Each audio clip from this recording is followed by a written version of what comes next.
So, Sonic the Hedgehog was obviously quite the game changer when it was released in 1991, and it helped to course correct the Sega Genesis in North America and Europe. With Sonic turning heads and pushing units, it only made sense that Sega's Sonic team would build on the foundations of their first title and make a sequel. Sega actually developed two Sonic the Hedgehog 2s, one in Japan that would eventually become Sonic CD, which we're looking at next, and the other developed in the US for the Genesis by Sega Technical Institute. The latter was released in November of 1992 to significant critical and commercial success. If Sonic 1 hadn't sold people on a Genesis, then it was Sonic 2 that really pushed the system into the mainstream. Since its release, Sonic 2 has become one of the two classicest favorite installments in the Sonic series. Hell, one of my favorite YouTubers, The Great Clement, has labeled Sonic 2 his favorite game of all time. Some Call Me Johnny has called Sonic 2 his second favorite behind 3 and Knuckles. Clearly, a lot of Sonic fans out there must really get a kick out of this title. So, what do I think of Sonic the Hedgehog 2? And how does the iOS Android remake stack up with the Genesis original? Without further ado, this is Sonic the Hedgehog 2 for Sega Genesis. The plot is more or less the same as last time around. Dr. Ivo Eggman Robotnik has invaded peaceful West Island and kidnapped all of its animal inhabitants, using them as fuel sources to power his mechanical badniks. Robotnik is searching for the 7 Chaos Emeralds, so that he can power his ultimate creation, the Death Egg. What does this awe-inspiring space station do?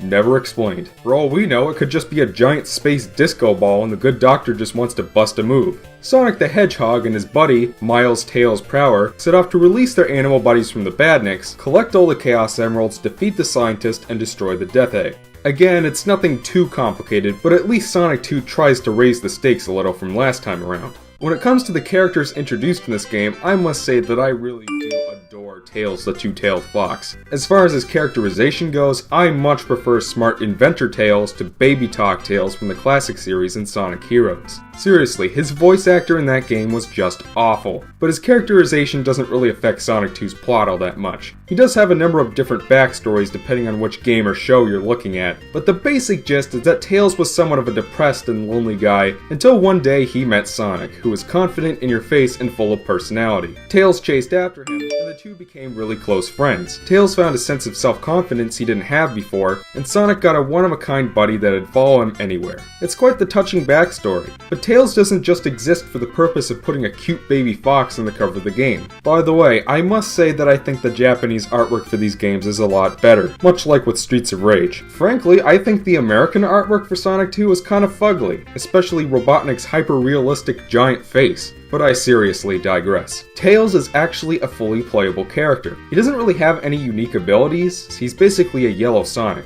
And if you're playing as Sonic and Tails, a buddy can join in and play as Tails, who gains the power of immortality to wreak havoc upon his enemies. It's something, I guess. Like the previous remake, you can also play as Knuckles the Echidna, who's unlocked right from the get-go. Dem aesthetics are just as good, if not better, than Sonic 1's. The graphics and art direction are just as cartoony and colorful as last time around. But I do see an overall improvement in the sprite work and in the shading technique. And as for the soundtrack, in my opinion, it's even better than the first games. The overall instrument quality has increased. There's a lot less Genesis twang to the music than before. And there's also an interesting amount of genre variety. While Hilltop Zone has kind of a western feel going for it, Metropolis Zone has sort of a grungy techno beat. Every track, from the boss theme to the special stage theme to the many stage themes, is catchy and well composed. Absolutely no complaints. Sonic the Hedgehog 2 looks and sounds really nice. Yet gameplay is more or less the same as Sonic 1. Sonic controls exactly as before. He'll gradually accelerate after running long enough, and he retains his spin attack. Introduced in this game is Sonic's signature move, the spin dash. By pushing down on the controller and mashing the jump button, Sonic will rev up like an engine and then he will go zoom. So that means that unlike Sonic 1, you don't have to backtrack halfway across the stage to run around the loop-de-loops. Just let off a spin dash and you're golden. The spin dash is a great addition to Sonic's moveset, but I do have one nitpick. Why couldn't the spin dash have had its own button? The Genesis controller has 3 buttons on it.